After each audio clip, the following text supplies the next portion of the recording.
O que acontece quando se constrói, se edifica num terreno que não é seu? Seja bem-vindo ao canal Inventário em Cheque.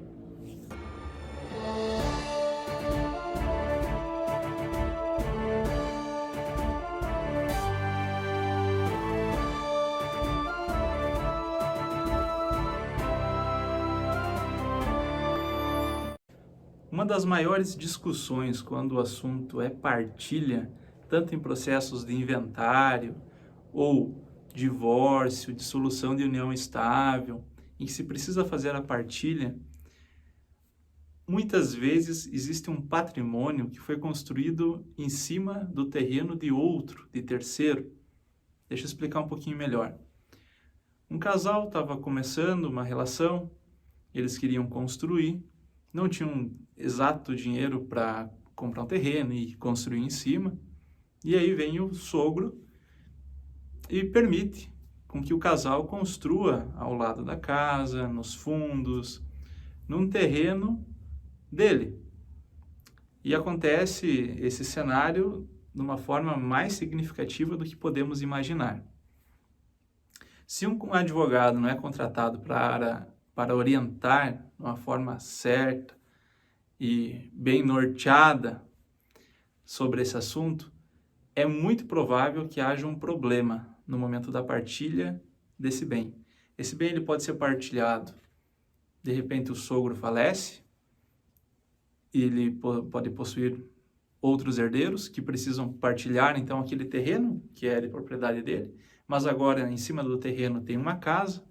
Ou quando o casal se divorcia, precisamos partilhar aquele bem, mas apenas a casa o casal construiu, mas a casa está em cima do bem de um terceiro, do terreno de um terceiro.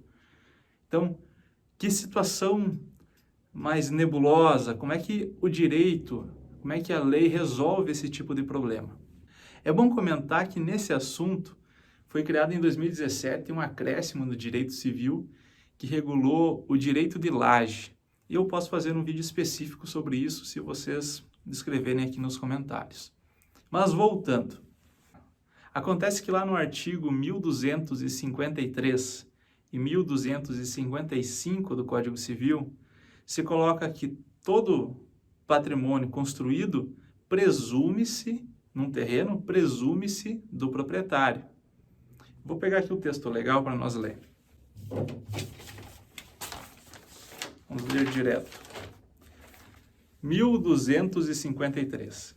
Toda construção ou plantação existente em um terreno presume-se feita pelo proprietário e à sua custa, até que se prove o contrário. Então, existe uma presunção de que tudo que foi construído em cima do terreno é do proprietário. Presume-se que a casa foi construída somente pelo sogro, nesse exemplo. Ou se é um caso de uma lavoura em que houve o plantio e aí se tem a colheita, a princípio se presume pelo proprietário. Aquele que, aí agora o artigo 1255, aquele que semeia, planta ou edifica em terreno alheio perde em proveito do proprietário as sementes, plantas e construções.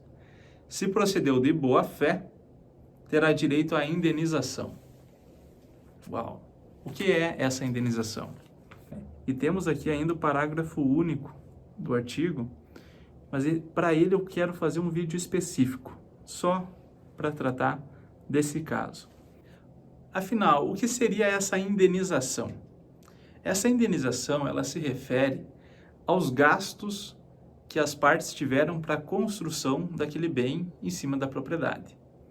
Isso significa que, se o casal gastou 100 mil reais para a construção da casa, a indenização que poderá ser cobrada ou será cobrada do proprietário do bem será da metade, porque houve a ameação, a metade daqueles custos.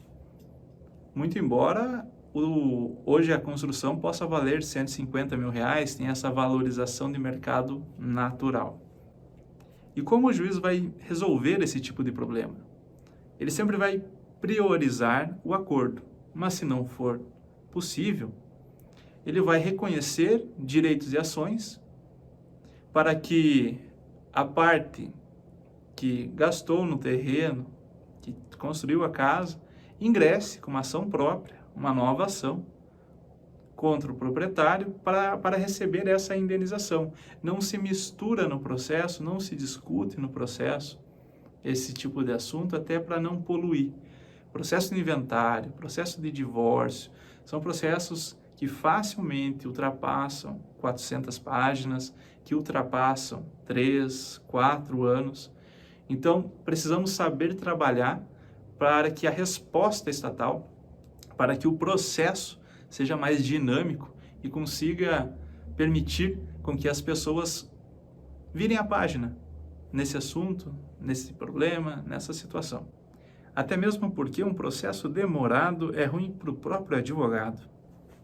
Então é muito delicada a construção de um terreno na propriedade de um terceiro. Sempre procure um advogado da sua confiança para lhe resguardar de todos os seus direitos e todos os teus patrimônios, teus dinheiros, para que não se vão, não lhe gastes em vão. Eu agradeço a atenção de todos, obrigado, considere se inscrever se ainda não é inscrito, e adeus. O que você acaba de ver é apenas uma versão simplificada do assunto, mas o quadro geral é esse aí mesmo. Agora, se você quiser saber mais, você deverá procurar um advogado especializado ou ler.